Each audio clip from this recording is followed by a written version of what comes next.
I think it's a very scary moment for what it says about the capacity of quite extreme political movements to organise and to kind of project that type of street violence onto the streets of France. We saw some critiques from right across the political spectrum of the fact that what seems to have happened is that the far right has drummed up essentially a militia with people from right across France. We saw the people from Besançon, from Paris, from Montpellier, from Nantes, coming together really to target ideas of, to push ideas of intercommunity violence and particularly to try and drive a kind of violent assault against what they perceive to be something related to immigration. Now, we know already this is something that's been quite challenging. It's to do with social media and the spread of rumours about identity and all the rest of it. Already, there's been indications from the police that the kind of what was reported to have happened did not happen in the way it did.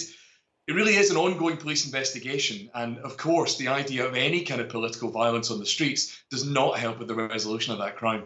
The prosecutor's office at no time saying this was an identity issue. No, absolutely. You can look at some of the reporting in some of the big dailies like Le Monde, and what they're hearing in terms of sources and all the rest is that it looks potentially like there's some form of really kind of, the words they use are banal altercation, some kind of petty fight behind some of this.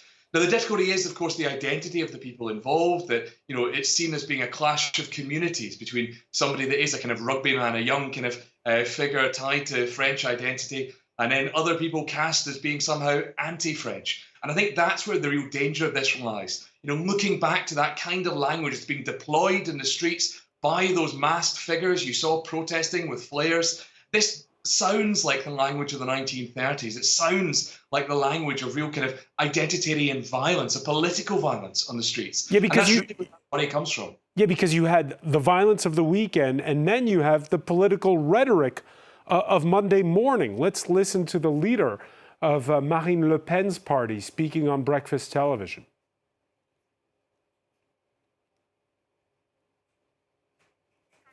There is in our country a hatred that is growing among part of the youth, largely here as a result of immigration, who behave like the nationals of a foreign state and who hate and fight everything that represents France.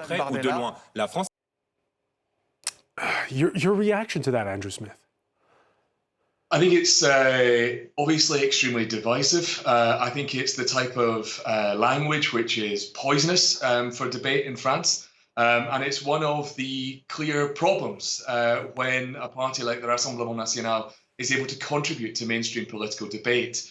I think you can see increasingly the language of Islamophobia entering very strongly into the rhetoric of the Rassemblement National. I think you can see this being celebrated really by the Rassemblement National. Jordan Bardella doesn't look at this necessarily as a tragedy to be commiserated with, it seems, but instead as something, an opportunity to be seized upon.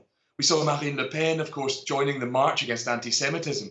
Again, one wonders how deep these sentiments are, or how much they represent opportunities, political opportunities, to try and advance the cause of the Rassemblement National. Of course, you see them celebrating the electoral successes of Geert Wilders, of Robert Fico in Slovakia. This is very much contributing to the language of what they see as an opportunity for them, a moment to ride that populist wave and push some identitarian language, which frankly borders on racist, I think, when we see these things happening. As you were saying at the outset, it's more than just language. With the people descending from the four corners of France on this small village in the south. And I wonder, is it just a coincidence, the fact that you had those riots in Dublin after a man in his 30s of Algerian origin was apprehended after a stabbing spree? Yeah, absolutely. You mentioned, of course, the riots which took place in Dublin. Those were, I think, they terrified a lot of people because of the vehemence and violence that took place. You mentioned, there was the cars burnt out. There was, a lot of kind of really quite terrifying violence.